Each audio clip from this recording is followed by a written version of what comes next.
कृष्णा मित्रों, मैं प्रियंका स्वागत करती हूँ आपका जीवन और आध्यात्म में। कैसे हैं आप सब मित्रों? आज की जो कहानी है वो है घमंड का फल। चलिए कहानी को सुनते हैं। बहुत समय पहले की बात है। गंगा नदी के किनारे एक महर्षि का गुरुकुल था, जहाँ धर्म और अस्त्र शस्त्र चलाने की शिक्षा दी जाती थी। वहाँ अनेक शिष्य आया करते थे शिक्षा ग्रहण करने के लिए। उस गुरुकुल में बहुत कड़ा अनुशासन था।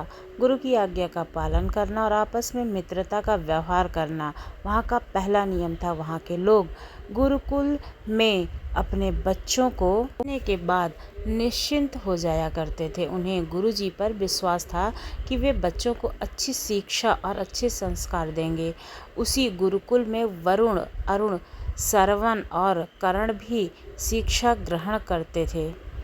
वरुण और अरुण बहुत ही बुद्धिमान थे। हर विद्या को सबसे पहले सीख जाया करते थे। बस दोनों में एक ही कमी थी कि वे दोनों बहुत ही स्वार्थी थे और किसी और की प्रशंसा को हुआ वो सुन नहीं सकते थे। विपरीत श्रवण और करण साधारण बुद्धि के थे। वे सबसे मित्रता का व्यवहार करते थे और सबके गुणों का सम्मान भी किया करते थे। श्रवण और करण ने अपने दोनों साथियों को समझाने का बहुत ही प्रयास किया, पर सब व्यर्थ हो जाता था। महर्षि को भी बहुत चिंता थी कि उन्हें कैसे सुधारा जाए। वे दोनों बालकों में अहंकार और स्वार्थपन की भावना को कैसे खत्म करना चाहते थे।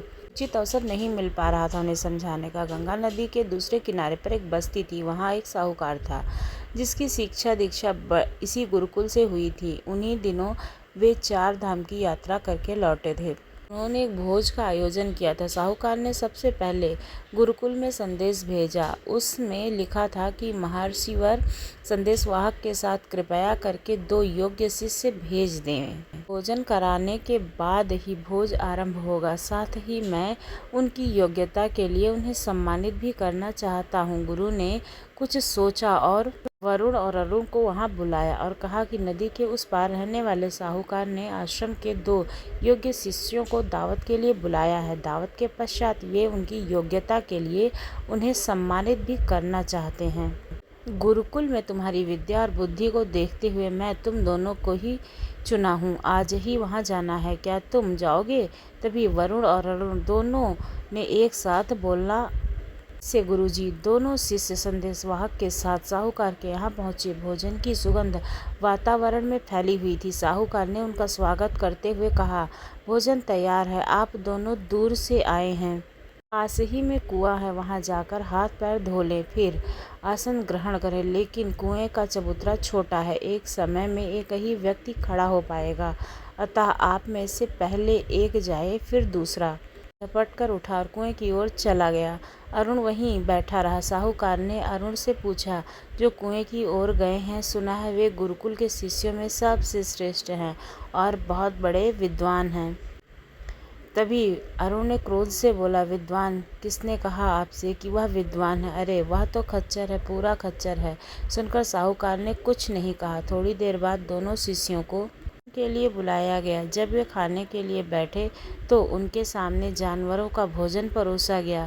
भूसा, हरी घास और चने का दाना। उसे देखते ही वरुण क्रोध से उबल पड़े और कहा, आपने हमें क्या जानवर समझ रखा है जो खाने के लिए घास भूसा दिया है? चिल्लाते हुए दोनों शिष्य क्रोध से पैर पटकते तेजी से वहां से बाहर निकल पड़े। लगभग दौड़ते हुए ही गुरुजी के पास पहुंचे और सारी घटना महर्षि को बताई। अभी बात पूरी भी नहीं हुई थी कि पीछे से साहूकार का संदेशवाहक हाँफता हुआ वहां पर पहुंचा। उसने महर्षि से क्षमा मांगते हुए कहा, गुरुवर क्षमा करें, कहीं कुछ समझने में भूल हो गई है। साहूकार स्वयं आने पर हवेली मेहमानों से भरी है, इसलिए नहीं आ पाए।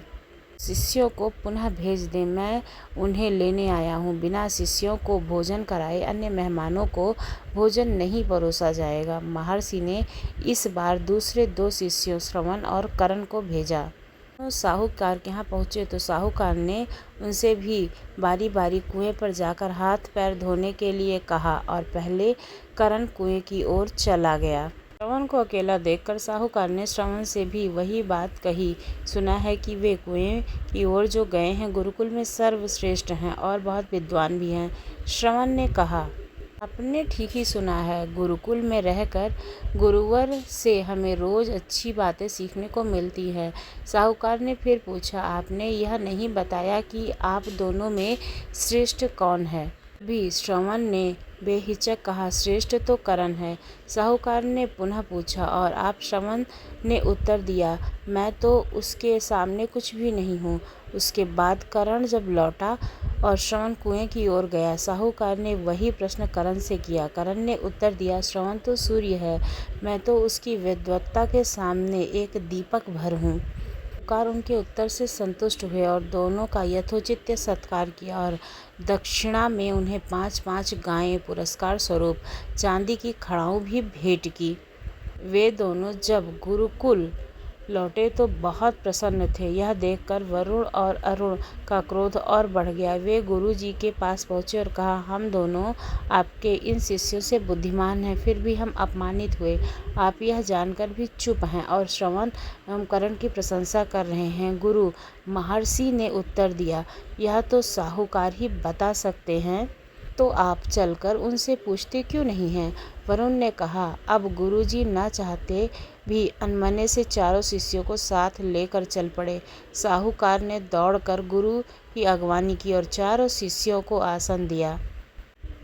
महर्षि ने आने का कारण बताते हुए कहा, वैसे आपने शिष्यों के साथ भेदभाव क्यों किया? वरुण और अरुण का कहना है कि उनका अपमान हुआ है, उनको इतना उचित कारण बताना कि उनका अपमान क्यों हुआ है। साहूकार ने गंभीर स्वर से कहा, महर्षि, मैंने आपके 2 सुयोग्य विद्वान भेजने का आग्रह किया था, पर आपने मेरे यहाँ बैल और खच्चर भेज दिए थे।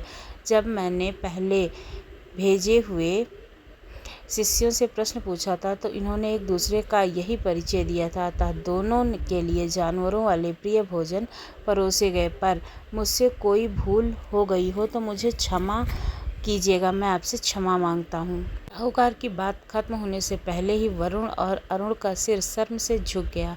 उन्हें अपनी भूल महसूस हुई, फिर उन्होंने क्षमा मांगी। अब गुरु महर्षि ने कहा, अहंकार और स्वार्थ के कारण तुम दोनों में प्रेम नहीं है, पारस्परिक सद्भाव नहीं है, इसी कारण तुम दोनों योग्य होकर भी अयोग्य सिद्ध हुए और सभा में अपमानित भी हुए।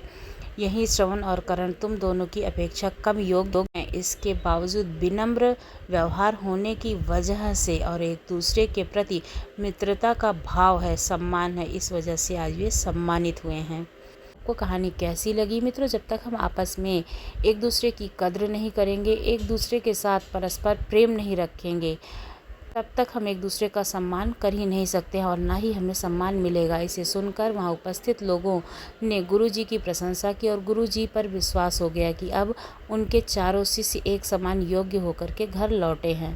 धन्यवाद।